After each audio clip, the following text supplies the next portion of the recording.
नमस्कार, आप देख रहे हैं प्रभात टाइम्स। अभी हमारी टीम पहुंची हुई है हरलाखी प्रखंड, जहां पे एक दिवसीय बैठक जन स्वराज के द्वारा किया गया था। अभी हम यहां पे बातचीत कर रहे हैं। यहां के जो मधुबनी जिला के मीडिया सेल भी देखते हैं और साथ ही साथ प्रवक्ता भी हैं जन स्वराज के, तो इनसे हम बातचीत करते हैं और जानकारी लेते हैं। सर, आज ये बैठक किस लिए रखी गई थी? आज का जो बैठक था, अनुमंडल अध्यक्ष जो हैं बेनीपट्टी के हरे राम ठाकुर, उनके दिशा निर्देश पे जो प्रखंड अध्यक्ष हैं हरलाखी के रामानंद जी, उन्होंने बुलाए थे।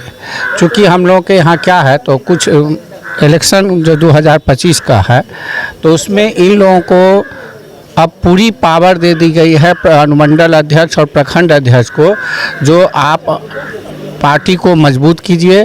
पहले प्रोफेशनल टीम थे, अब इन लोगों को उत्तरदायित्व बनाया गया है। कल आप देखे हैं हमारा पटना में कोर कमेटी का बैठक हुआ है। संयोग से इस प्रखंड के जो हैं डॉक्टर प्रेम कुमार, वो कोर कमेटी के सदस्य बने हैं और वो आए हैं। सभी ने उनका स्वागत किया है और उन्होंने जो कल अरसान जी के साथ बैठक में जो बातें देखे हैं साझा किए हैं, यहाँ के लोगों को बतलाए हैं। तो अब जो है सो हम लोग की पार्टी पूर्णतः 2 अक्टूबर को जो बनी थी वो अपने आप खड़ा हो रही है। 2025 में सारे दल सफाया हो जाएंगे, उसकी मुहिम चालू हो गई है और ये दिसंबर तक में नए साल आने से पहले सारी तैयारी हो जाएगी। एनडीए कह रही है कि 225 सीट हम लोग अगले बार 2025 में जीतने जा रहे हैं। किसी के कहने से नहीं होता है और हम लोग कहने में नहीं, करने में जनता के बीच में है।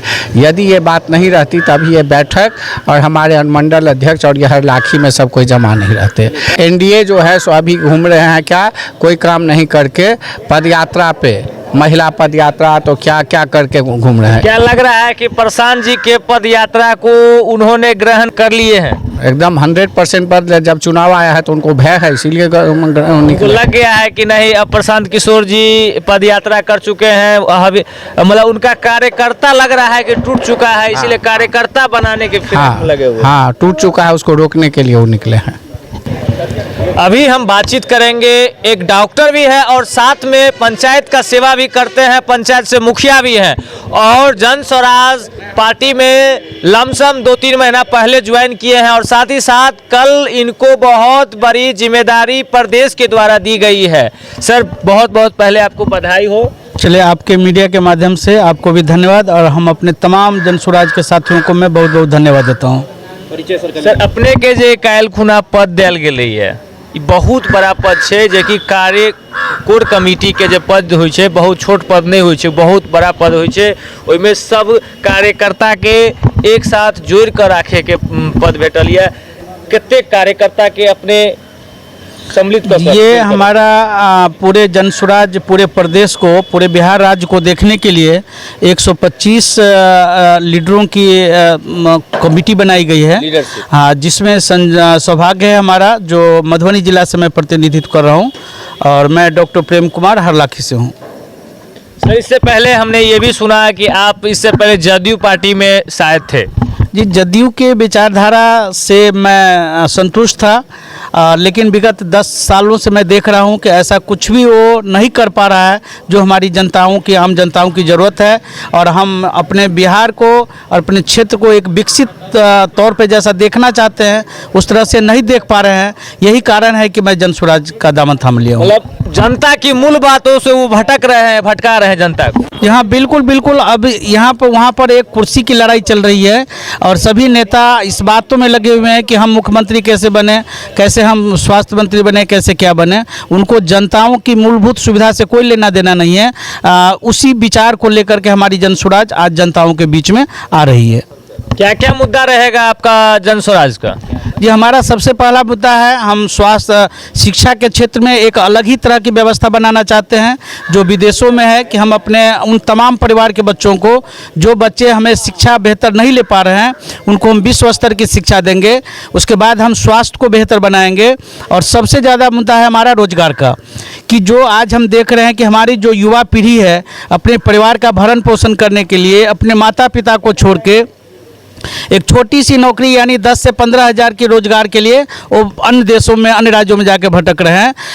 उस चीज़ को हम रोकना चाह रहे हैं। हम अपने बिहार में उद्योगों की स्थापना करना चाह रहे हैं ताकि उन युवा पीढ़ी को वहाँ पर रोजगार मिले, और साथ ही साथ एक गुणवत्तापूर्ण टेक्निकल एजुकेशन हम स्थापित करना चाह रहे हैं, जो हमारे राज्य के बच्चे अन्य राज्यों में जाके काम ना करें, बल्कि वो अपने ही राज्यों में बेहतर सुविधा दें, बेहतर सेवा दें और अपने बच्चों को बेहतर देखभाल कर सकें। वो बोल रहे हैं, लेकिन उनसे एक क्वेश्चन पूछने की ज़रूरत है कि क्या जब आप 20 साल से और 30 साल से इंडिया गठबंधन और एनडीए दोनों मिल करके, यानी नीतीश जी और लालू जी मिल करके 30 वर्ष लगातार वो मुख्यमंत्री रहे हैं, तो क्या ये ज़रूरतें उस समय उनको महसूस नहीं हुआ?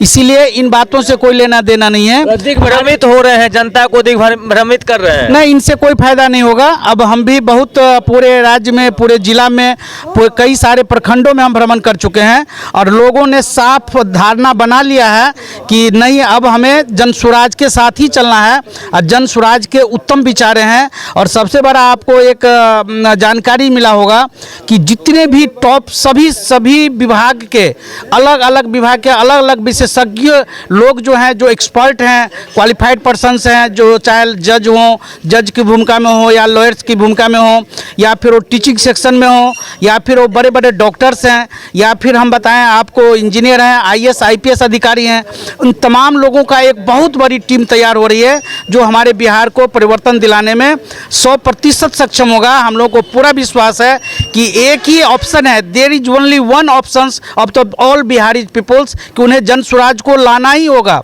अगर उनको अच्छी सरकार चाहिए, उनको गुड गवर्नेंस की बात अगर उनको चाहिए, तो उनको जन स्वराज की सरकार को लाना ही होगा। यही एकमात्र विकल्प हमारे पास है। बिल्कुल बिल्कुल बिल्कुल, सभी तरह के शिक्षित लोग, काफ़ी सभी तरह से संपन्न लोग